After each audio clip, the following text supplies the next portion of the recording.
Hello everyone, back during today's second video update. So we're in the 5-day forecast. You can find the video to that here on the home page. Just scroll down the page a bit and you'll find it just above snow depths. There's also a written version. You get that from the buttons at the top of the page. Starting mild but getting colder by bonfire night. Now this second video can extend out beyond the 5-day forecast period. So we're going to go sort of 7 to 10 days away, which takes us, well, not quite into the middle of November, but sort of getting into that direction.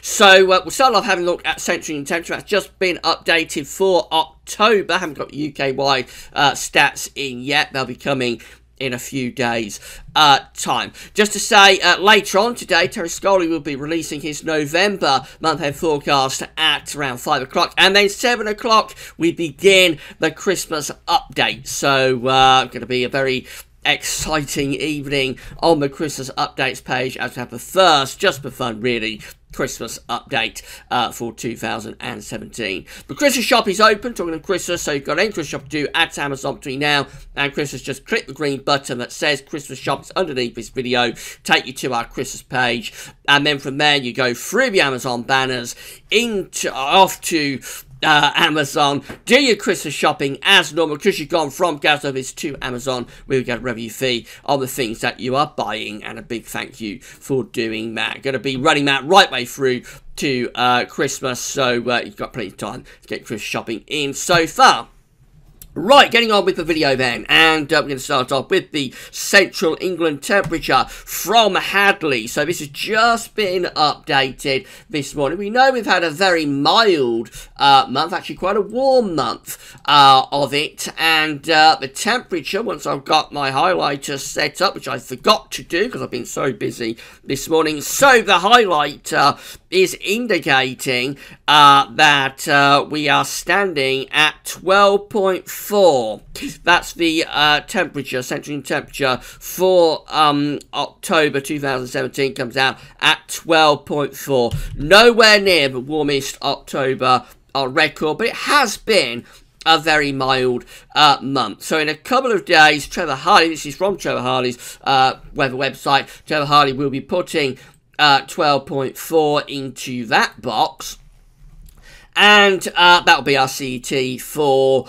October. Now, this isn't quite as warm, actually, as October 2014, which came out at 12.5, and again, October 2013, which came out at 12.5. So it has been a very warm, very mild October. Only the mildest terms of CET anyway since 2014, and nowhere near the all-time warmest October on record. That was set back in 2001, which came out at 13.3. So, been a very mild month. Certainly top 20 warmest October. I would have thought maybe just about in the top 10, not sure about that, but not anywhere close really to the warmest October on record in 2001.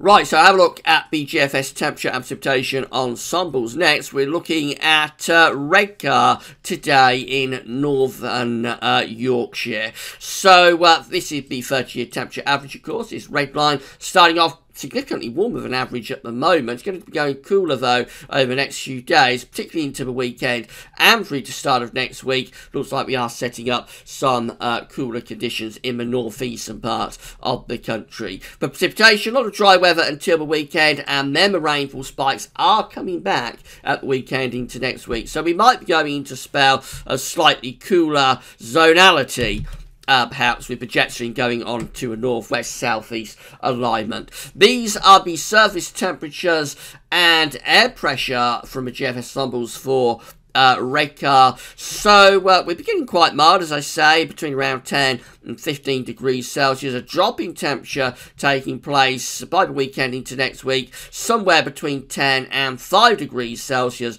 over the weekend and into next week, flatlining a little bit. And in terms of air pressure, so we're starting off at between 1,010 and 1,020 millibars at the moment. We're going to be dropping the pressure into the weekend and probably into next week as well, somewhere between 1,000 and 1,010 millibars with the air pressure at Redcar. Temperature anomalies look like this. So we're coming out ever so slightly milder than average. How many times do we say that? So despite those cooler than average upper air temperatures not making much difference to the surface temperatures anomaly from the 1st to the 9th of November, they're still coming out a little bit warmer than average. Precipitation anomalies more or less on the drier than average side as well. So mild and dry in terms of the anomaly. Perhaps a little bit surprisingly, given this ensemble that we just looked at in Redcar, that ensemble just there. Maybe a little bit surprising. You'd think that would be cooler than average and a bit wetter than average, but no sign of that anyway on the temperature anomalies. In America, significantly warmer than average temperature anomalies for the week ahead, and precipitation anomalies generally milder than average in the United States. It is a little bit colder up in the far north of the United States, but most parts of America are coming out mild than average in the week ahead. GFS quickly then rattle through these, and this is for Sunday, bringing down this cooler northwesterly wind. Into start of next week, it turns wet and windy. Monday, Tuesday, then that low pressure slinks away to the south. And we get a bit of a build of pressure in the middle part of next week, which may bring some cooler weather and possibly some frosty nights as well. Low pressure tries to move in from the Atlantic at the end of the week, makes a bit of a meal of it. Eventually it gets through, introduces this slightly milder west-southwesterly wind. It looks relatively cool and showery, that, through the course of next week. Beyond that, by the way, interestingly, the latest run of the GFS model, which is 6 o'clock run, does turn winds into the north up to the middle part of November. A proper northerly snap coming through them through to the middle part of November. That's a very, very long way off, right at the extended range of the GFS model, but that's what it's showing this morning, a bit of a cold snap for mid-November. Remember, we've got the November forecast coming up from Terry Scully later on today. The east end of the looks like this, so bringing down this cool northwesterly wind on Sunday, and then inside of next week, well, it makes more of this ridge, so the wet and windy weather is kept out to the north and west into Monday and excuse me, into Monday and Tuesday. This ridge keeps it mostly dry across England and Wales. This low pressure really is having a job to get in through the middle part of next week. So still disagreements about next week's weather between the GFS and the ECMWF. Eventually, we finish up by Thursday, taking that low pressure down to south, cutting it off, building pressure behind it. That could bring a spell of quite chilly, frosty weather, perhaps especially so for central and northern parts of the country. We finish up on day 10, ridging high pressure through the country, so there would be a lot of dry weather coming through with that. For the north, there could be frost and fog. For the south, probably cloudy and damp as we drag up this southeasterly wind. I think what we can take from this is that still, we've talked about this in the videos on Monday and Tuesday, still disagreements are going on between the weather for next week, between the GFS and the ECMWF. This is only a few days away now, so obviously something is throwing these models into quite a lot of confusion about next week's weather. I suspect it's to do with how quickly we move that low pressure in on Monday and Tuesday from off the Atlantic Ocean.